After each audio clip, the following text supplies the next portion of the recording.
معزز دینی و ملی بھائیوں، عزیز ساتھیوں،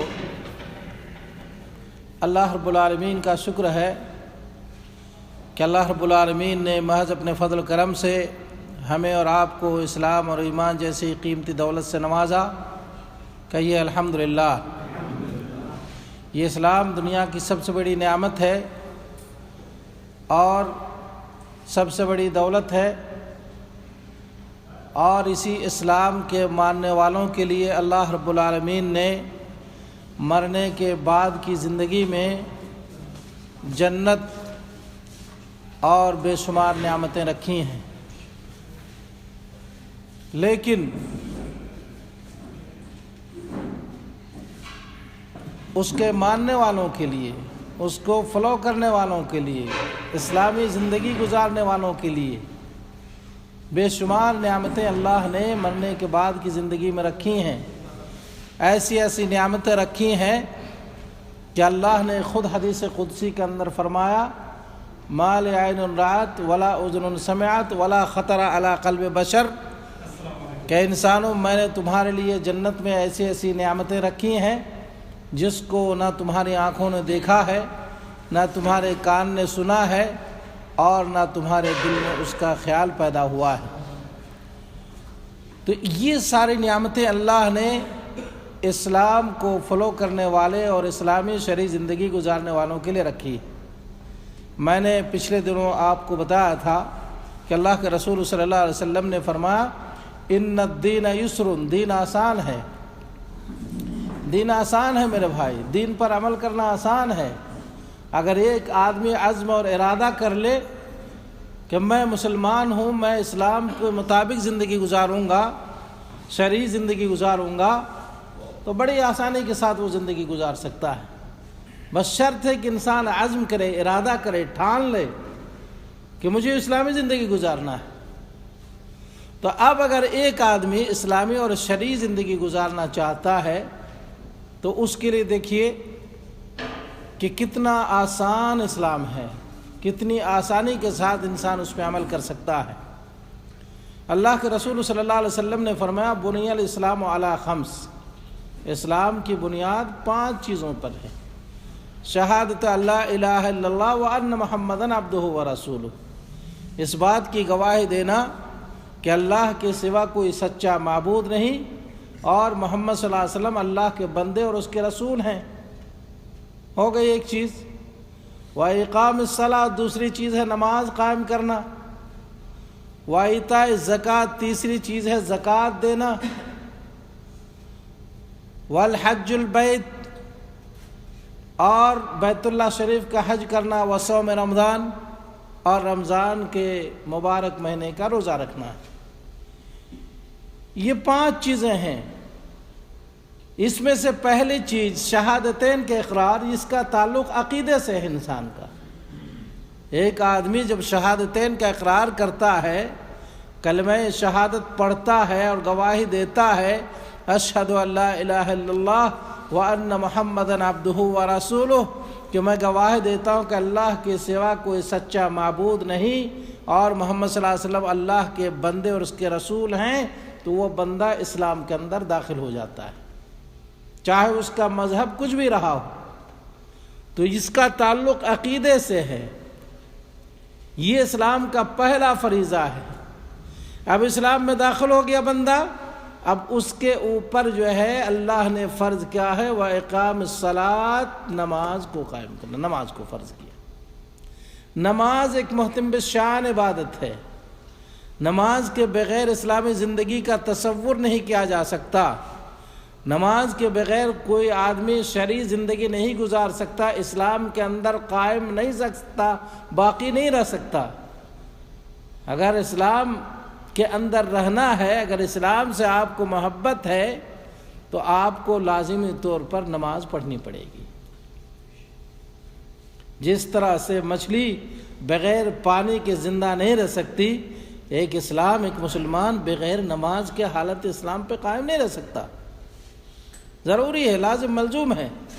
جس طرح سے انسان کے جسم میں اس کی سر کی حیثیت ہے، اسی طرح سے شریعت میں، اسلام میں نماز کی حیثیت ہے۔ انسان کے سر کو تن سے جدا کر دیا جائے تو انسان کی معرفت نہیں ہوتی ہے، اس کو پہچان نہیں رہتا ہے۔ اسی طرح سے اسلام سے اگر انسان اگر اپنی زندگی سے نماز کو ختم کر دے تو اسلام کی تعارف نہیں ہے، اس کا اسلام کی پہچان نہیں ہے۔ اب موٹی سی چیز ہے، ایک مسلمان نماز پڑھتا ہے اور ایک کافر نماز نہیں پڑھتا۔ جو نماز پڑھتا ہے وہ مسلمان ہے، جو نہیں پڑھتا وہ کافر ہے۔ اسی لیے اللہ کے رسول صلی اللہ علیہ وسلم نے فرمایا کہ من ترک الصلاۃ متعمدا فقد کفر، جس نے جان بوجھ کے نماز چھوڑ دی اس نے کفری کیا، وہ کافر ہو گیا۔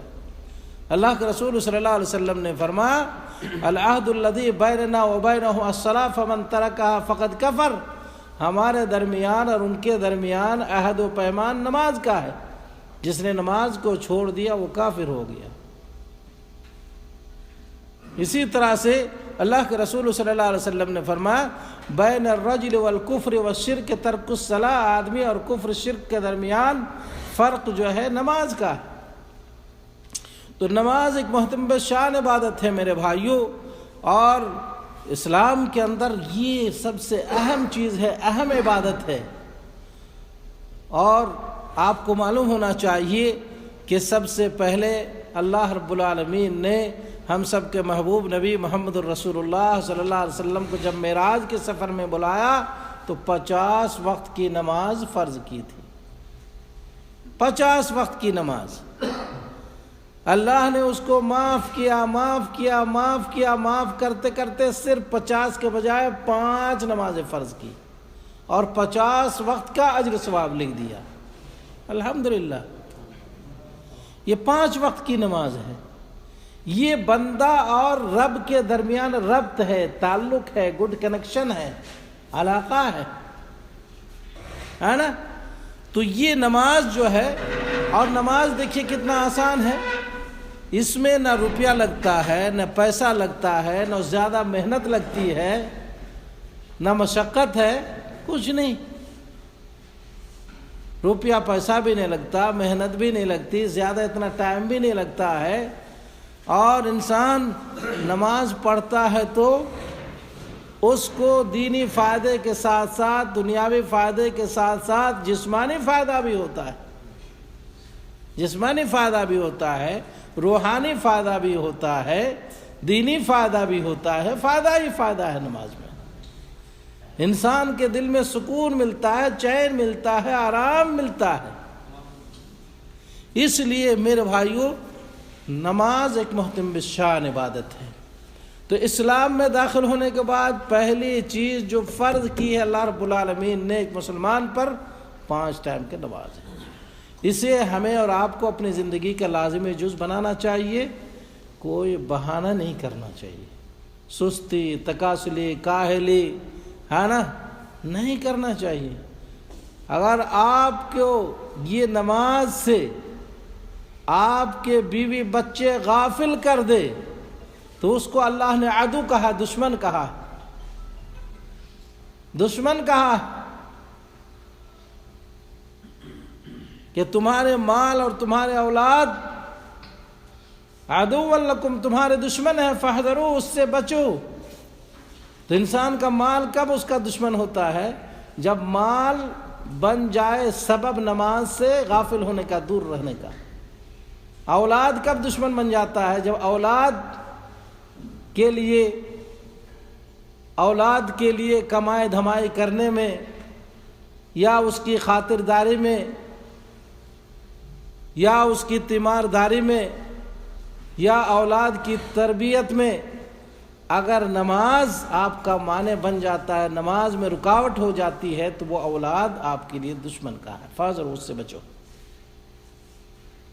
تو نماز کسی چیز سے رکاوٹ نہیں بننی چاہیے۔ نماز کا وقت ہو گیا، اذان ہو گئی، حی علی الصلاۃ، حی علی الفلاح، سارا کام اسٹاپ ہو جانا چاہیے۔ اللہ کے رسول صلی اللہ علیہ وسلم کے بارے میں آتا ہے کہ جب اذان ہوتی تو آپ اس طرح سے چھٹک جاتے اپنے گھر سے بیوی بچوں سے کہ لگتا ہے کہ ان کے ساتھ کوئی تعلق ہی نہیں ہے ان کا، خلاص اللہ کا بلاوا آ گیا ہے، آؤ نماز کی طرف، آؤ بھلائی کی طرف، خیر کی طرف۔ تو میرے بھائیوں، نماز دیکھیے اسلام کے اندر ایک محترم شان عبادت ہے۔ اس کے بعد دوسری چیز اور تیسری چیز یعنی زکوٰۃ اور حج، یہ مالدار لوگوں کے لیے ہے۔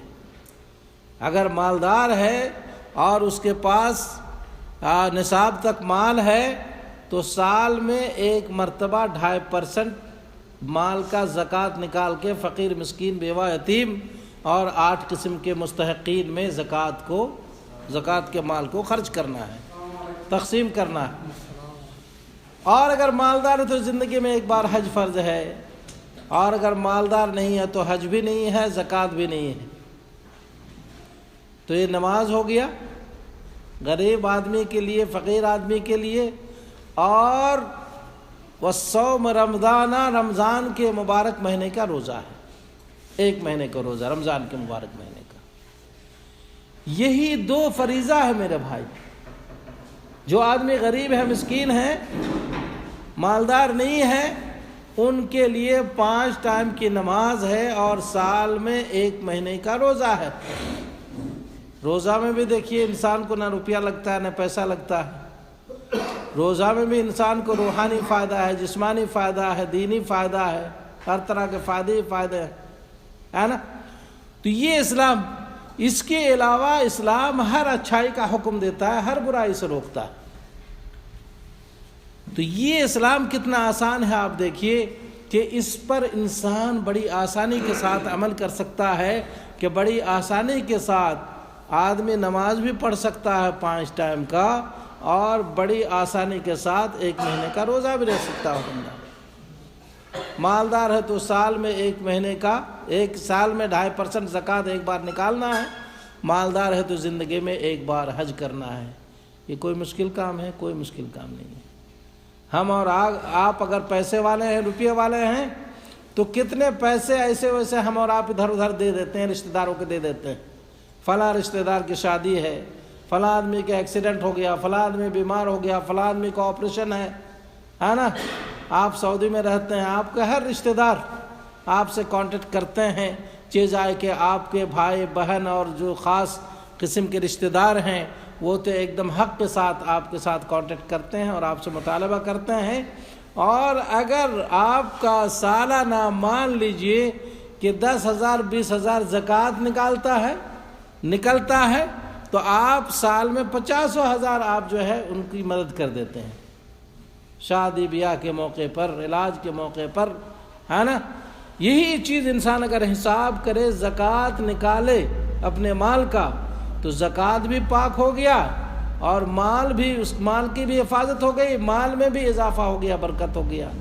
اور پھر اپنے رشتہ دار کو اگر مستحق ہیں وہ زکوٰۃ کا پیسہ آپ نے دیا تو آپ کو اللہ نے ڈبل اجر دے دیا، ایک زکوٰۃ کے پیسہ دینے کا اور دوسرا رشتہ داری کا، ڈبل اجر آپ کو مل گیا۔ اسی طرح سے اگر مالدار ہیں تو زندگی میں 1 بار حج کیجئے۔ تو یہ ہے اسلام میرے بھائیوں۔ اس اسلام پہ، ان فرائض پہ عمل کر کے انسان بڑی آسانی کے ساتھ جنت جا سکتا ہے۔ اسلام کوئی مشکل کام نہیں ہے۔ اس لیے میرے بھائی اور دوستو، ہمیں اور آپ کو چاہیے کہ ہم اور آپ اس فتنے کے دور میں، جو شدید طرح طرح کے فتنے دنیا میں رونما ہو رہے ہیں اور طرح طرح کی پریشانیاں اور مشکلات دنیا میں لگے ہوئے ہیں، اور ہر دن آنے والا دن سے آج کا دن اچھا ہے، آنے والا دن سے کل کا دن جو آئے گا اس سے آج کا دن اچھا ہے، یہ نبی صلی اللہ علیہ وسلم نے فرمایا ہے نا۔ اس لیے ہمیں اور آپ کو چاہیے کہ ہم اور آپ اچھے بنیں، دیندار بنیں، متقی پرہیزگار بنیں، اپنی آخرت کو سنواریں، اپنے آخرت کے لیے کچھ کریں میرے بھائی۔ اسی میں خیر ہے، بھلائی ہے، بہتری ہے اور عقل مندی ہے۔ اسی لیے اللہ کے رسول صلی اللہ علیہ وسلم نے فرمایا، الکیس من دان نفسہ وعمل لما بعد الموت۔ عقل مند اور ہوشیار چالاک شخص وہ ہے جو اپنے نفس کا محاسبہ کرتا ہے، جو اپنے نفس کو، اپنے حقیقت کو پہچانتا ہے اور مرنے کے بعد کی زندگی کے لیے نیک توشہ جمع کرتا ہے، نیک کام کرتا ہے، نیکی کرتا ہے، خیر کا کام کرتا ہے۔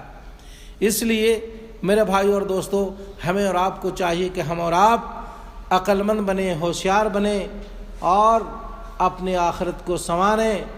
دین کے اوپر جو ہے، شریعت کے اوپر ہم اور آپ پابندی سے عمل کریں۔ ایک آدمی اگر 5 ٹائم کا نماز پڑھتا ہے، صبح شام کا اذکار یا فرض نماز کے بعد کا اذکار کا اہتمام کرتا ہے، اللہ کے رسول صلی اللہ علیہ وسلم نے فرمایا کہ جو آدمی فرض نماز پڑھے اور پڑھنے کے بعد اذکار مسنونہ کرے، اذکار مسنونہ میں استغفر اللہ استغفر اللہ استغفر اللہ ہے، اللہم انت السلام منک السلام تبارکت یا ذا الجلال والاکرام، لا الہ الا اللہ وحدہ لا شریک لہ لہ الملک ولہ الحمد وهو علی کل شیء قدیر، لا حول ولا قوة الا باللہ، لا الہ الا اللہ لا نعبد الا ایاہ، لہ النعمۃ ولا الفضل ولا الثناء الحسن، لا الہ الا اللہ مخلصین لہ الدین ولو کرہ الکافرون، اللہم لا مانع لما اعطیت ولا معطی لما منعت ولا ينفع ذا الجد منک الجد۔ اس کے بعد اگر 33 بار سبحان اللہ، 33 بار الحمدللہ اور 34 بار اللہ اکبر پڑھتا ہے تو سمندر کے جھاگ کے برابر بھی اگر گناہ ہو تو اللہ تمام گناہوں کو معاف فرما دیتا ہے۔ اس کے بعد اگر انسان آیت الکرسی پڑھتا ہے فرض نماز کے بعد تو بخاری شریف کی حدیث ہے، اللہ کے رسول صلی اللہ علیہ وسلم نے فرمایا کہ جس آدمی نے فرض نماز کے بعد آیت الکرسی پڑھا تو اس کو جنت جانے سے موت کے علاوہ کوئی چیز نہیں روکتی ہے، یعنی موت نہیں آتی کہ وہ جنت چلا جائے، ہے نا؟ تو یہ فرمایا اللہ کے رسول صلی اللہ علیہ وسلم نے۔ اس کے بعد 3 مرتبہ اگر شام کا وقت ہے، صبح کا وقت ہے، قل هو اللہ احد، قل اعوذ برب الفلق، قل اعوذ برب الناس پڑھیں۔ 3 مرتبہ آپ نے قل هو اللہ احد پڑھ لیا تو اللہ کے رسول صلی اللہ علیہ وسلم نے قل هو اللہ کو ثلث القرآن کا اجر ثواب بتایا ہے کہ اگر 1 مرتبہ قل هو اللہ پڑھا تو 1/3 قرآن پڑھنے کا اجر ثواب ملتا ہے، تو 3 مرتبہ پڑھا تو 1 ختم قرآن کا اللہ رب العالمین نے اجر ثواب عطا فرماتا ہے۔ تو میرے بھائیوں، تو گویا کہ آپ نے 5 ٹائم کی نماز پڑھی ہے نا، اور آپ نے مغرب عشاء میں 3 مرتبہ کر کے قل هو اللہ پڑھا تو گویا کہ ڈیلی 2 مرتبہ ختم قرآن آپ نے کیا۔ اور اسی طرح سے اللہ کے رسول صلی اللہ علیہ وسلم نے ایک حدیث میں یہ بھی فرمایا کہ جو آدمی 10 مرتبہ قل هو اللہ احد پڑھتا ہے اللہ اس کے لیے جنت میں ایک گھر تعمیر فرماتا ہے۔ بولیے، آج ہم اور آپ بلڈنگ بنانے کے لیے، دنیا میں رہنے کے لیے، اس دنیا میں بلڈنگ بنانے کے لیے، گھر بنانے کے لیے کتنی محنت کرتے ہیں، کتنی مزدوری کرتے ہیں، کتنا جو ہے ادھر ادھر جو ہے ہم محنت مزدوری کر کے اور کیا نام ہے مشقت کر کے پاپڑ جھیل کے جو ہے ایک چھوٹا سا آشیانہ یا گھر بنانے کے لیے فکر مند ہوتے ہیں اور بناتے ہیں۔ میرے بھائی، دنیا میں جینے کے لیے جس طرح سے گھر کی ضرورت ہے ہمیں اور آپ کو، اسی طرح سے مرنے کے بعد بھی جنت میں رہنے کے لیے گھر کی ضرورت ہے۔ تو اس کے لیے اللہ کے رسول صلی اللہ علیہ وسلم نے فرمایا 10 مرتبہ قل هو اللہ احد پڑھ لو، اللہ تمہارے لیے جنت میں ایک گھر تعمیر فرما دے گا۔ اسی طرح سے انسان صبح کے اذکار اور شام کے اذکار کا اہتمام کر لے، اور صبح کا اور شام کے اذکار میں سید الاستغفار ہے۔ سید الاستغفار کے بارے میں بخاری شریف کی حدیث ہے، اللہ کے رسول صلی اللہ علیہ وسلم نے فرمایا کہ جو آدمی صبح کو یقین اور ایمان کے ساتھ سید الاستغفار پڑھا، اللہم انت ربی لا الہ الا انت خلقتنی انا عبدک وانا علی عہدک ووعدک ما استطعت اعوذ بک من شر ما صنعت ابو لک بنعمتک علی وابو بذنبی فاغفر لی فانہ لا یغفر الذنوب الا انت۔ اگر کسی نے صبح کے وقت یہ سید الاستغفار پڑھا اور اس پر یقین رکھا تو شام تک اگر اس کی موت ہو جاتی ہے تو وہ شخص جو ہے جنتی ہے۔ اور شام کے وقت اگر پڑھ لیا سید الاستغفار تو یقین کے ساتھ تو صبح تک اگر اس کی موت ہوتی ہے تو وہ شخص جو ہے جنتی ہے، جنت چلا جاتا ہے۔ یہ بخاری شریف کی حدیث ہے، نبی صلی اللہ علیہ وسلم کا فرمان ہے میرے بھائی، ہے نا؟ تو گویا کہ ایک مسلمان اگر 5 ٹائم کا صلاح پڑھتا ہے اور اس کے بعد اذکار مسنونہ پڑھتا ہے، قل اللہ واحد پڑھتا ہے اور یہ تسبیح وغیرہ پڑھتا ہے اور پھر آیت الکرسی پڑھتا ہے، تو اس کے بعد اس کی موت ہوتی ہے تو وہ جنتی ہے، جنت جائے گا۔ وہ صبح کو سید الاستغفار پڑھا، شام کو پڑھا تو وہ جنتی ہے، جنت جائے گا۔ 10 مرتبہ قل اللہ واحد پڑھا تو جنت میں اللہ نے اس کے لیے گھر تعمیر فرمایا ہے۔ تو اسلام کتنا آسان ہے، جنت جانا کتنا آسان ہے بولیے، لیکن کس کے لیے؟ عمل کرنے والوں کے لیے نا۔ جو آدمی ان چیزوں پر یقین کرے گا، اعتماد کرے گا، اور یقین اور اعتماد اور ثواب پانے کی امید سے ان پر عمل کرے گا اچھی نیت سے، اس کے لیے چاندنی ہی چاندنی ہے، اس کے لیے خیر ہی خیر ہے، بھلائی ہی بھلائی ہے۔ اسی طرح سے میرے بھائیوں، ہمیں اور آپ کو چاہیے کہ ہم اور آپ ان اذکار مسنونہ اور فرض نماز کے بعد کے اذکار کا اہتمام کے ساتھ ساتھ، نماز کے اہتمام کے ساتھ ساتھ، روزمرہ زندگی نبی کریم صلی اللہ علیہ وسلم کے طریقے کے مطابق گزاریں۔ جس طرح سے نبی صلی اللہ علیہ وسلم کی زندگی تھی، آپ زندگی گزارتے تھے، جس طرح سے آپ نے زندگی گزارنے کے سلیقے اور طریقے ہمیں اور آپ کو بتلائے ہیں، اسی طرح سے ہمیں زندگی گزارنی چاہیے۔ اس لیے کہ اللہ کے رسول صلی اللہ علیہ وسلم ہمارے لیے اور آپ کے لیے قدوہ ہیں، آئیڈیل ہے، نمونہ ہے۔ اللہ نے فرمایا لقد کان لکم فی رسول اللہ اسوۃ حسنہ، تمہارے لیے محمد الرسول اللہ صلی اللہ علیہ وسلم کی زندگی نمونہ ہے، قدوہ ہے، آئیڈیل ہے، نمونہ ہے۔ جس طرح سے آپ نے زندگی گزاری اور سلیقہ اور طریقہ بتایا زندگی گزارنے کا، ہمیں بھی اسی طرح سے گزارنا چاہیے۔ اللہ کے رسول نے فرمایا کہ جب تم کھانا کھاؤ تو کھانے سے پہلے بسم اللہ پڑھو، بسم اللہ پڑھ کے کھائیں بھائی۔ اس میں کوئی مشکل ہے کیا؟ بہت زیادہ ٹائم لگتا ہے، بہت زیادہ محنت لگتی ہے، تکلیف ہوتی ہے؟ کچھ نہیں۔ اللہ کے رسول صلی اللہ علیہ وسلم نے فرمایا کہ دائیں ہاتھ سے کھاؤ، اپنے سامنے سے کھاؤ، بائیں ہاتھ سے نہ کھاؤ۔ فَإِنَّ الشَّيْطَانَ يَأْكُلُ بِشِمَالِهِ كُلْ بِيَمِينِكَ وَكُلْ مِمَّا يَلِيكَ۔ آپ نے فرمایا کہ دائیں ہاتھ سے کھاؤ، سامنے سے کھاؤ، بائیں ہاتھ سے مت کھاؤ، اس لیے کہ شیطان بائیں ہاتھ سے کھاتا ہے۔ پھر بھی بہت سارے لوگ دیکھیں کھانے سے پہلے بسم اللہ نہیں پڑھتے ہیں۔ ہاں، کھانے سے پہلے بسم اللہ، شیطان اس کو جو ہے کچوکے لگاتا ہے، دھوکے میں ڈالتا ہے۔ آپ کو معلوم ہے کھانے سے پہلے اگر کوئی بسم اللہ نہیں پڑھتا تو شیطان اس کے ساتھ کھانے میں شریک ہوتا ہے، اس میں برکت نہیں رہتی۔ کھانے کے بعد ایک تشفی اور سیری ہوتی ہے، وہ چیز نہیں ہوتی ہے۔ پھر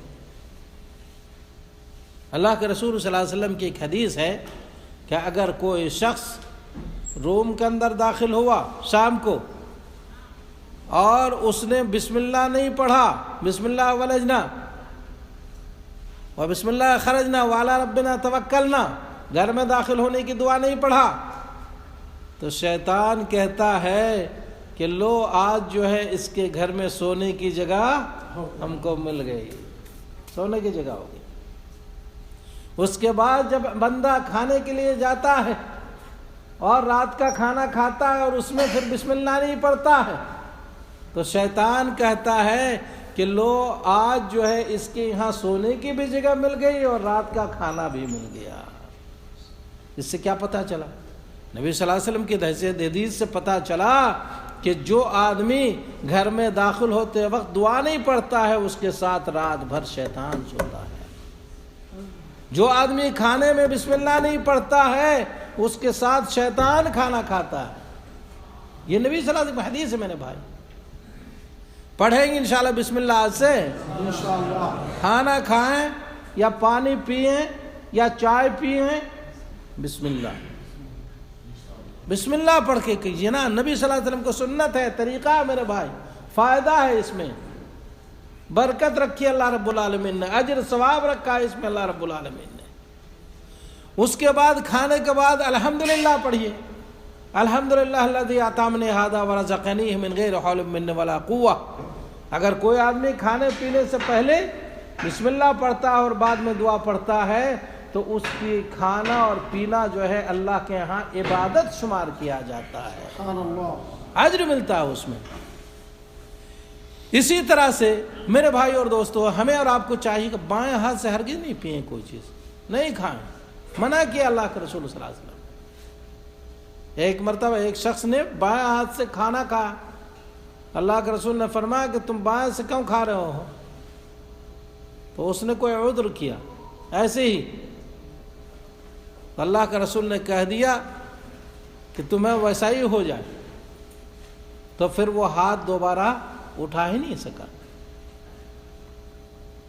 تو اتنا نبی صلی اللہ علیہ وسلم کے حدیث میں کہنا ہم سب کے لیے نصیحت کے لیے کافی ہے کہ آپ صلی اللہ علیہ وسلم نے فرمایا لا تأکل بشمالہ، کہ تم لوگ بائیں ہاتھ سے کچھ بھی کھاؤ پیو نہیں، اس لیے کہ شیطان بائیں ہاتھ سے کھاتا پیتا، شیطان سے مشابہت دے دے، اس لیے اس سے بچیں۔ اس طرح سے ہمیں اور آپ کو چاہیے کہ ہم اور آپ اگر دن رات میں کتنے بار ٹوائلٹ جاتے ہیں، پیشاب پاخانے کے لیے جاتے ہیں، کتنی ضرورت رہتی ہے، ایک آدمی کو بہت زیادہ حاجت ہو، ضرورت ہو، ہاں تو کتنا پریشان بے چین رہتا ہے انسان، جب تک کہ وہ قضا حاجت نہ کر لے اس کو سکون اور چین نہیں ملتا ہے۔ اللہ اکبر۔ تو آپ قضا حاجت کے لیے جائیں تو دعا پڑھیں، اللہم انی اعوذ بک من الخبث والخبائث، پھر آپ نکلے تو دعا پڑھیں غفرانک، یہ دعا پڑھیے، دعا پڑھنا چاہیے۔ اسی طرح سے سونے سے پہلے کہ دعا اللہم باسمک اموت واحیا، بسمک اللہم اموت واحیا، یا اللہ میں تیرا نام لے کے مرتا ہوں اور تیرے نام لے کر زندہ ہوں گا، اگر تیری توفیق ہوئی میں مر رہا ہوں تیرا نام لے کر۔ موت سے تشبیہ دی ہے نیند کو، ہم اور آپ ہر دن مرتے ہیں، جب جب سوتے ہیں مرتے ہیں، اور اللہ رب العالمین جس کی روح چاہتا واپس کر دیتا ہے اور جس کی چاہتا وہ اپنے پاس رکھ لیتا ہے، بلا لیتا ہے۔ تو ہم اور آپ جب بھی سوئیں میرے بھائی دعا پڑھ کے سوئیں، دعا پڑھ کے سوئیں، اور جب سو کے جاگیں تو الحمدللہ الذی احیانا بعد ما اماتنا والیہ النشور، یہ دعا پڑھ لیں۔ اگر یہ دعا پڑھ لیں گے تو ہمارا سونا بھی عبادت شمار کیا جائے گا۔ اسی طرح سے مسجد جائیں، مسجد سے نکلیں تو اس میں جانے اور نکلنے کی دعا پڑھیں، اسی طرح سے ہر کام سے پہلے بسم اللہ، ہے نا۔ اس طرح سے اگر ہم نے اور آپ نے روٹین بنایا زندگی کا تو میرے بھائی ہمارا اور آپ کا سونا جاگنا کھانا پینا اٹھنا پھرنا چلنا پھرنا سب عبادت شمار ہو جائے گی۔ پھر ہمیں موت سے کیا ڈر ہے، کیا خوف ہے؟ کسی بھی وقت ہماری موت آئے، کسی بھی وقت موت کا فرشتہ آ کے ہمارے روح قبض کرے، الحمدللہ نماز ہم نے پڑھی ہے، الحمدللہ نماز کے بعد ہم نے آیت الکرسی پڑھی ہے، ہم نے قل اللہ احد پڑھا ہے، ہم نے تسبیح فاطمی پڑھا ہے، ہم نے آج صبح کا اذکار پڑھا ہے، سید الاستغفار پڑھا ہے، شام کا اذکار پڑھا ہے، ہم نے سونے کی دعا، جاگنے کی دعا، کھانے سے پہلے اور کھانے کے بعد کی دعا، ہر دعا کا اہتمام ہم نے کیا ہے۔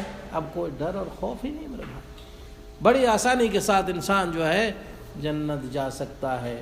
تو اللہ کے رسول صلی اللہ علیہ وسلم نے فرمایا ان الدین یسر، دین آسان ہے، بڑی آسانی کے ساتھ انسان دین پہ عمل کر کے جنت جا سکتا ہے۔ اور جنت جانے کے لیے موٹی موٹی دو شرطیں ہیں، میں اس سے پہلے بھی بتایا ہوں۔ پہلی شرط ہے جنت جانے کے لیے کہ انسان کا عقیدہ درست ہو، صحیح ہو، بغیر صحیح عقیدے کے انسان جنت نہیں جائے گا میرے بھائی۔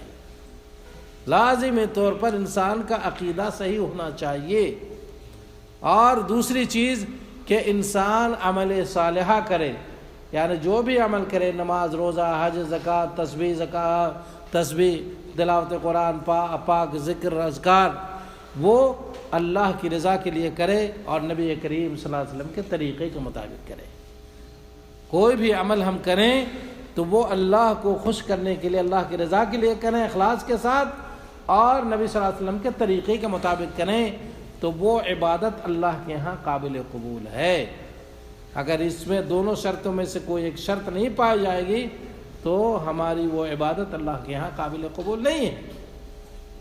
اس لیے کوئی بھی عمل کیجئے تو نبی صلی اللہ علیہ وسلم کے طریقے کا مطابق اللہ کی رضا کے لیے آپ کیجئے۔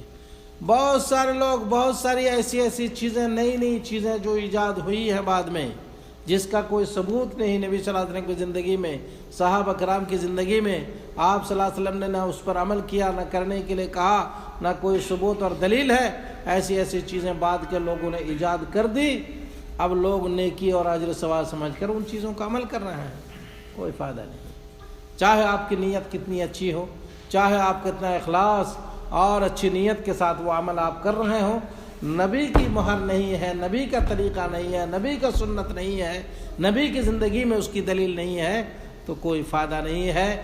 مسلم شریف کی حدیث امہات المومنین عائشہ صدیقہ رضی اللہ عنہ فرماتی ہے، من عمل عملا لیس علیہ امرنا فہو رد، جس کسی نے ایسا عمل کیا جو ہمارے طریقے میں نہیں ہے، جس کے پیچھے ہماری دلیل نہیں ہے، تو وہ مردود ہے، نامقبول ہے، اللہ کے یہاں قابل قبول نہیں۔ اس لیے کوئی بھی عمل کیجئے اخلاص کے ساتھ، نبی کریم صلی اللہ علیہ وسلم کے طریقے کے مطابق آپ کا عمل ہونا چاہیے۔ آپ پوچھئے، دلیل دیکھیے، اور دلیل دیکھنے کے بعد، دلیل سمجھنے کے بعد آپ جو ہے اس کے مطابق عمل کیجئے میرے بھائی، تاکہ آپ کا عمل اللہ کے یہاں قابل قبول ہو۔ تو اس طرح سے میرے بھائی اور دوستو، ہمیں اور آپ کو چاہیے کہ ہم اور آپ اپنی زندگی کا ایک شیڈول بنائیں، ترتیب بنائیں۔ جو غفلت میں ہماری آپ کی زندگی گزری ہے، اب اس سے آپ توبہ کریں، استغفار کریں۔ رمضان کا مبارک مہینہ آ رہا ہے نا، ابھی سے عزم کریں، جزم کریں رمضان کے مبارک مہینے کے استقبال کا، اور اس میں اجر ثواب زیادہ زیادہ کمانے کا، زیادہ زیادہ نیکی اور اجر ثواب کا کام کرنے کا، ہے نا۔ اور جو بھی ہم نے اور آپ نے اپنی زندگی میں کمی اور خامی ہے ہمارے آپ کی زندگی میں، اور جو بھی ہم نے اور آپ نے کوتاہی اور سستی کی ہے، ان تمام چیزوں سے ہم اللہ سے سچے دل کے ساتھ توبہ اور استغفار کریں، اور نئے عزم اور ارادے کے ساتھ آپ اسلامی اور شرعی زندگی گزاریں۔ آپ اسلام سے محبت کریں، اسلام کو گلے لگائیں، اور اسلام پہ آپ فخر کریں، اور آپ کو اسلام پر فخر کرنے کا حق اسی وقت ہوگا جب آپ اسلام کے مطابق زندگی گزاریں گے، اسلامی زندگی گزاریں گے، شرعی زندگی گزاریں گے۔ اور میں نے آپ کو بتا دیا اسلامی زندگی اور شرعی زندگی کیا ہوتی ہے، اس کا شیڈول اور طریقہ، اور جو اہم ترین اس کے ارکان ہیں وہ میں نے آپ کو بتایا ہے۔ اسی کے مطابق اگر ہماری آپ کی زندگی ایسی گزری تو میرے بھائیوں، آپ کے لیے کوئی خطرہ نہیں ہے، آپ کے لیے کوئی ڈر نہیں ہے، خوف نہیں ہے۔ اس دنیا میں جب تک ہیں عزت، آرام اور سکون کے ساتھ ہیں، اور انشاءاللہ جب موت ہوگی تو موت کے وقت ہی رب کے فرشتے آ کر آپ کو جنت کی بشارت سنائیں گے۔ اللہ رب العالمین نے فرمایا، ان الذین قالوا ربنا اللہ ثم استقاموا تتنزل علیہم الملائکہ الا تخافوا ولا تحزنوا وابشروا بالجنۃ التي کنتم توعدون۔ جن لوگوں نے کہا کہ ہمارا رب ایک ہے، ہمارا خالق ایک ہے، ہمارا مالک ایک ہے، ہمارا الہ حقیقی معبود ایک ہے، اور زندگی بھر اسی عقیدے پر ڈٹا رہا، جمع رہا، صرف ایک اللہ کی عبادت اپنے لیے خاص کیا، صرف ایک اللہ کی عبادت کو بجا لاتا رہا، اور اس پر ڈٹا رہا، جمع رہا، تتنزل علیہم الملائکہ، ان پر رب کے فرشتے نازل ہوتے ہیں اور کہتے ہیں اللہ تخافوا، ڈرو نہیں، ولا تحزنوا، اور حزن ملال نہ کرو، وابشروا بالجنۃ التي کنتم توعدون، اور اس جنت کی بشارت اور خوشخبری سنو جس کا اللہ نے تم سے جو ہے وعدہ کیا ہے، وہ جنت تمہیں ملنے والی۔ اللہ اکبر۔ میرے بھائیوں، اس لیے ہمیں اور آپ کو چاہیے کہ ہم اور آپ اپنے عقیدے کو مضبوط کریں، درست کریں، اور تمام قسم کی عبادتوں کو صرف ایک اللہ کے لیے کریں۔ اللہ کی ذات کے ساتھ کسی کو شریک اور ساجی نہیں بنانا۔ جس طرح سے نماز، روزہ، حج اور زکوٰۃ صرف اللہ کے لیے بجا لاتے ہیں، اسی طرح سے قربانی بھی صرف اللہ کے لیے کریں، اسی طرح سے دعا بھی صرف اللہ سے کریں، نظر نیاز بھی صرف اللہ کے لیے کریں، طواف صرف اللہ کے گھر کا کریں، چادریں صرف اللہ کے گھر میں چڑھائیں، منتیں، دعا، استغاثہ، استعانہ، مدد، ہے نا، اور قسم وغیرہ سب اللہ کے لیے، سب اللہ کے لیے خاص کریں، اور کسی کے لیے نہیں، غیر اللہ کے لیے نہیں۔ میرے بھائی، اللہ ہر چیز پر قادر ہے، اس دنیا کا مالک اللہ ہے، اس دنیا کا نظام اللہ رب العالمین چلاتا ہے، اس لیے عبادت کا حق اور مستحق صرف ایک اللہ ہے، اس لیے تمام قسم کی عبادت صرف اس سے ہونی چاہیے۔ وہی جو ہے انسان کو زندگی دی ہے، وہی موت دے گا اور وہی سب کا حساب کتاب لے گا۔ وَهُوَ عَلَى كُلِّ شَيْءٍ قدیر، اور ہر چیز پر قادر ہے، اولاد دینے پر، روزی دینے پر، رزق دینے پر، برکت دینے پر، آپ کی دعائیں قبول کرنے پر، آپ کی مدد کرنے پر، ہر چیز پر اللہ قادر ہے۔ اللہ کسی کا محتاج نہیں ہے کہ فلاں آدمی کو ملائیں گے یا فلاں آدمی کے پاس جائیں گے، ہے نا، یہ سیڑھی والا مسئلے جو لاتے ہیں نا، اللہ کو تشبیہ مت دو کسی سے کہ پرائم منسٹر کے پاس جائیں گے تو بغیر واسطے کے نہیں جا سکتے، ہاں، بغیر ایم پی کے نہیں جا سکتے، بغیر چپراسی کے نہیں جا سکتے، آفیسر کے نہیں، حاشا وکلا، اللہ کو تشبیہ نہ مت دو۔ اللہ نے قرآن میں خود فرمایا لیس کمثلہ شیء، لیس کمثلہ شیء، اللہ کے مثل، اللہ کی طرح کوئی نہیں ہے۔ اللہ کو کسی سے تشبیہ مت دو۔ وَهُوَ السَّمِيعُ الْبَصِيرُ، اللہ رب العالمین سننے والا ہے، اللہ رب العالمین دیکھنے والا ہے۔ تو اللہ کو کسی سے تشبیہ نہیں دینی چاہیے۔ اللہ وہ ہے جو لفظ کن سے جو کچھ چاہتا ہے وہ کر دیتا ہے۔ اللہ وہ ہے جب کسی چیز کے کرنے کا اللہ ارادہ کرتا ہے، آندھی کا اور طوفان کا اور سیلاب کا، ہے نا، اور زلزلے کا اور کسی سے کسی بھی کام کا، تو اللہ صرف کہتا ہے ہو جا، تو وہ چیز ہو جاتی ہے۔ سمجھ رہے ہیں؟ اللہ کی طاقت کو ہم نے نہیں پہچانا، اللہ کی قدرت کو نہیں پہچانا، اللہ کی قدرت کو، اس کی طاقت کو ہم پہچانے میرے بھائی۔ اس لیے اللہ رب العالمین سپر پاور ہے، وہ کسی کا کسی بھی چیز میں محتاج نہیں ہے، اس لیے اس کو کسی کا محتاج نہ بنائیں۔ اور ایک بات یاد رکھیں کہ اس دنیا میں جو بھی ہیں، جو بھی اس دنیا میں، سب کو فنا ہونا ہے، سب کو مرنا ہے۔ کل من علیہا فان، جو بھی اس دنیا میں انبیاء، اولیاء، صالحین، متقی، پرہیزگار، چرند پرند، حیوانات، کل من علیہ فان، سب کو مرنا ہے، سب کو موت کی گھاٹ اترنا ہے۔ وَيَبْقَى وَجْهُ رَبِّكَ ذُو الْجَلَالِ وَالْإِكْرَامِ، صرف اللہ رب العالمین کی ذات باقی رہنے والی ہے، سمجھے؟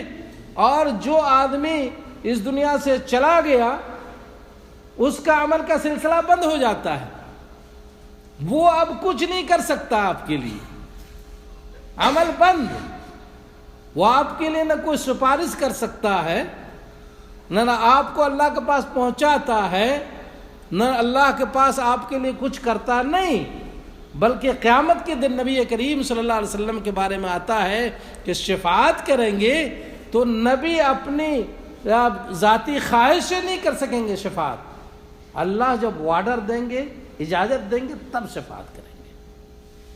اس لیے آیت الکرسی میں ہم اور آپ پڑھتے ہیں، ترجمہ تو ہم کو معلوم نہیں ہے، اللہ نے کیا فرمایا آیت الکرسی میں؟ لا یشفع عندہ، اللہ کے نزدیک کوئی بھی آدمی شفاعت نہیں کر سکتے الا باذنہ، مگر اللہ کی اجازت سے۔ اللہ جب اجازت دیں گے تب شفاعت کریں گے۔ جب نبی کریم صلی اللہ علیہ وسلم سجدے میں گر جائیں گے، اپنی امتیوں کی جو موحدین ہیں ان کی شفاعت کے لیے، ہے نا، تو اللہ رب العالمین اس حال میں اپنے محبوب کو دیکھ کر اللہ رب العالمین کہیں گے، ہاں کہ نبی سجدے سے سر اٹھاؤ، وَسَلْ تُعْطَى، اور سوال کرو، کیا چاہتے ہو تم، کیا چاہتے ہو کہو، تم کو دیا جائے گا۔ دیکھا، تو اللہ جب اجازت دیں گے، نبی صلی اللہ علیہ وسلم جب طلب کریں گے، اللہ اجازت دیں گے، تب جو ہے آپ شفاعت کریں گے۔ اپنے من سے، اپنے طاقت سے نہیں کر سکتے میرے بھائی۔ بہت سارے لوگ نبی کی شان میں غلو کر کے اس کو اللہ کے مقام میں پہنچا دیتے ہیں، یہ بہت بڑی غلطی ہے۔ نبی اور ہے، اللہ اور ہے۔ نبی کو اللہ مت کہو، اللہ کے ساتھ شریک مت کرو، نہ اللہ کے نور کے ساتھ شریک کرو اور نہ حاضر ناظر کے ساتھ شریک کرو، ہے نا، اور نہ کسی چیز میں اور شریک کرو، بلکہ اللہ رب العالمین کی ذات الگ ہے، اور نبی کریم صلی اللہ علیہ وسلم کی ذات الگ ہے نا. اللہ نے نبی کے بارے میں خود فرمایا کہ قل انما انا بشر مثلکم یوحی الیہ. اے نبی آپ کہہ دیجیے, سورہ کہف جمعہ کے دن پڑھنا سنت ہے نا, ہر آدمی پڑھے ہوں گے آج سورہ کہف. پڑھیے سورہ کہف کی آخری آیت, قل انما انا بشر مثلکم. اے نبی آپ کہہ دیجئے, اپنی امتیوں کے بات سمجھا دیجئے میرے بندوں کو, اور یہ کہہ دیجئے کہ میں تمہاری ہی طرح بشر ہوں, انسان ہوں. بشر کس کو کہتے ہیں بھائی؟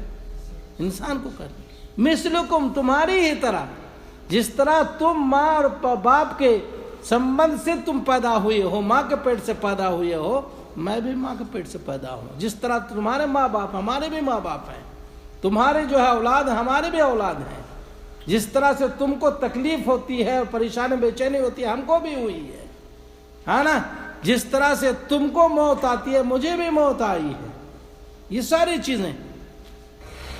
تو قل انما انا بشر مثلکم یوحی الیہ, صرف فرق ہے کہ میری طرف وحی کی جاتی ہے. اللہ نے مجھے نبی منتخب کیا, میرے اوپر وحی نازل کی ہے نا, اور مجھے شریعت کو پہنچانے کی ذمہ داری دی, اور میں نے پہنچایا, تم کو پہنچایا. اس لیے جنت سے قریب کرنے والی کوئی بھی ایسی چیز نہیں ہے جو اللہ رب العالمین نے ہمیں ذمہ داری دی اور ہم نے ان چیزوں کو تمہیں نہ بتا دیا ہو. اور جہنم سے دور رکھنے والی کوئی ایسی چیز نہیں ہے, تنبیہ نہیں ہے, جس کو اللہ رب العالمین نے پہنچانے کا حکم دیا اور ہم نے اس سے تمہیں باخبر نہ کر دیا ہو. یہ فرمایا اللہ کے رسول صلی اللہ علیہ وسلم نے. تو میرے بھائیو, اس چیز کو سمجھنے کی ضرورت ہے. بہت سارے مسلمان غلو کرتے ہیں نبی کے شان میں. اللہ کے رسول صلی اللہ علیہ وسلم فرمایا لا تطرونی کما اطرات النصارى عیسی ابن مریم. اے لوگوں, میری شان میں اس طرح سے غلو مت کرو جیسے عیسائی لوگوں نے عیسیٰ علیہ السلام کی شان میں غلو کیا, اور غلو کرتے کرتے ان کو اللہ کا بیٹا بنا دیا, تثلیث کے شکار ہو گئے. تم لوگ ہمارے شان میں غلو نہ کرو. فإنما أنا عبد الله فقولوا عبد الله ورسوله. میں اللہ کا بندہ ہوں, بندہ, اس لیے مجھے اللہ کا بندہ اور اس کا رسول کہو. اور ہم اور آپ کہتے ہیں اشہد ان لا الہ الا اللہ واشہد ان محمدا عبدہ ورسولہ. میں گواہ دیتا ہوں کہ اللہ کے سوا کوئی سچا معبود نہیں, اور میں گواہ دیتا ہوں کہ محمد صلی اللہ علیہ وسلم اللہ کے بندے ہیں, عبدہ ورسولہ, اور اللہ کے رسول ہیں. آپ خود منہ سے کہہ رہے ہو بھائی, لا الہ الا اللہ میں خود کہہ رہے ہو عبد, بندہ, بشر, تو پھر کیوں اس کو نور کا کہتے ہو؟ نور سے تو شیطان کو بنایا گیا نا, اللہ کے رسول کو نور سے نہیں بنایا گیا, شیطان کو بنایا گیا ہے.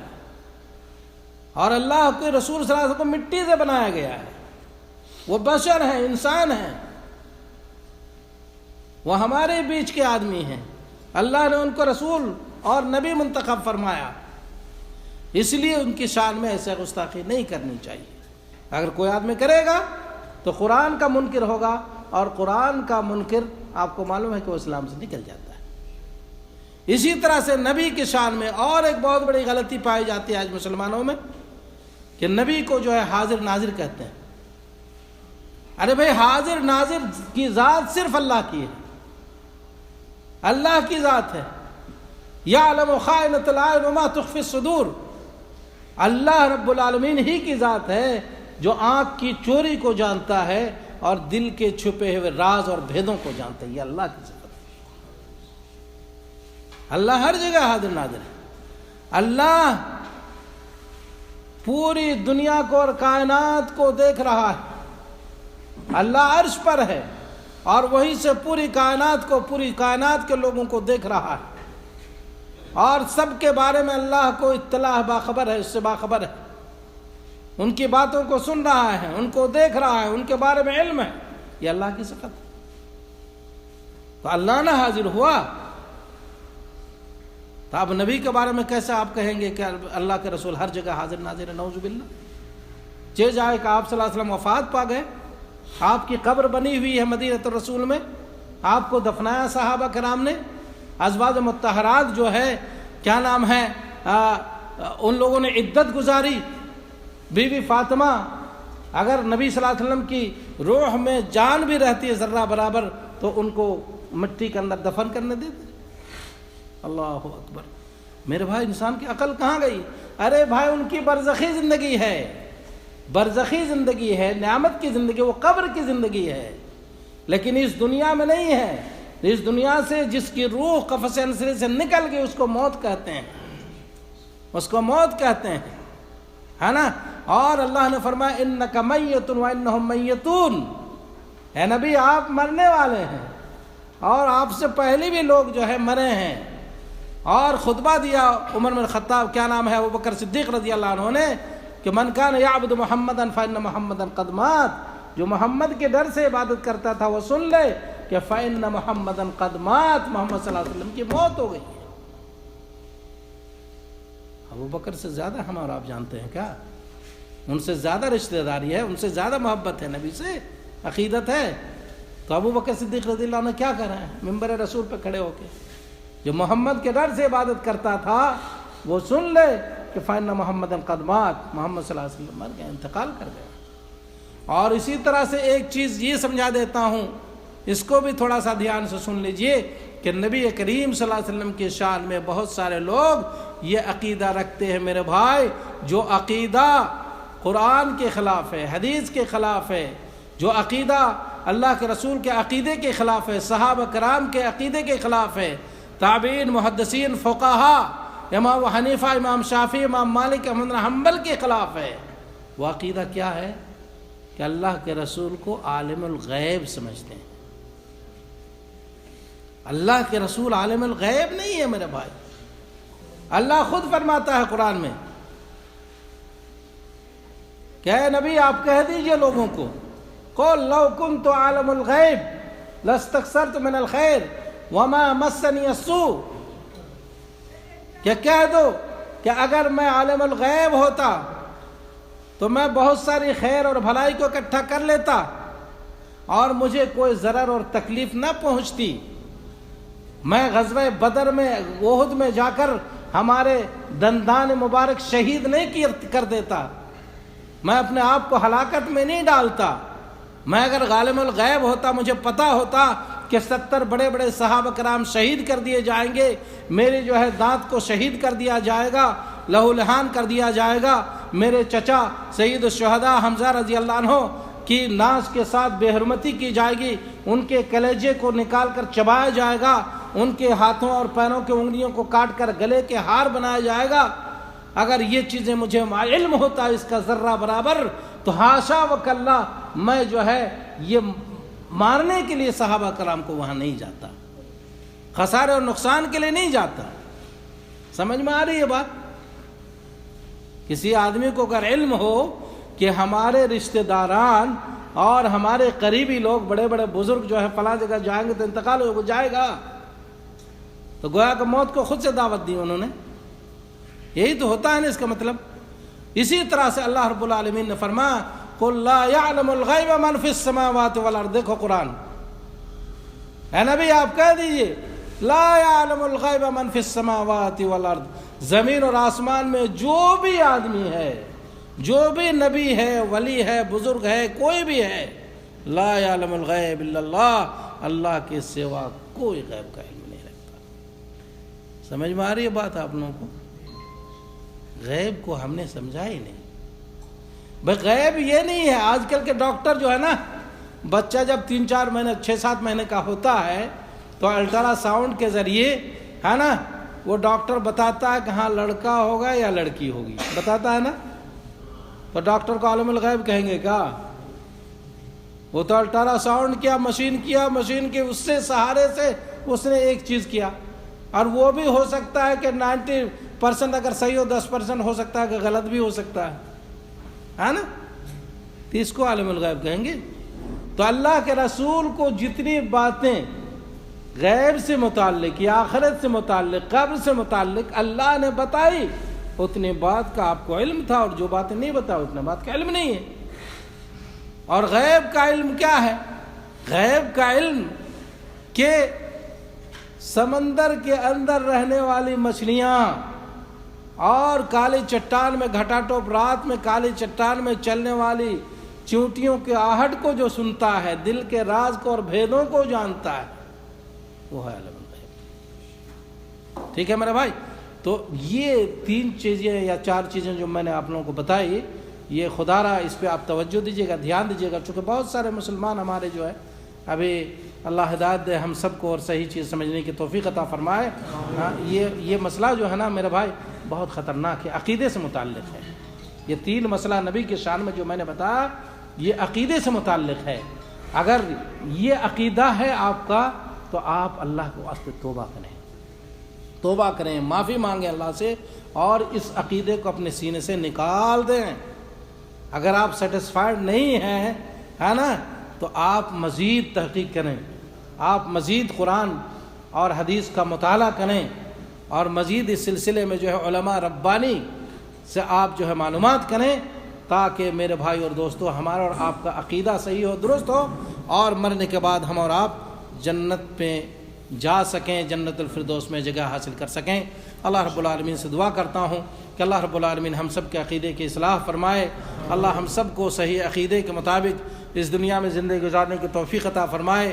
اللہ ہم سب کو عمل صالحہ کرنے کی توفیق عطا فرمائے، پکا اور سچا مسلمان، دیندار، متقی، پرہیزگار بنائے، اور آخرت کے لیے زیادہ زیادہ نیک توشہ جمع کرنے کی توفیق عطا فرمائے.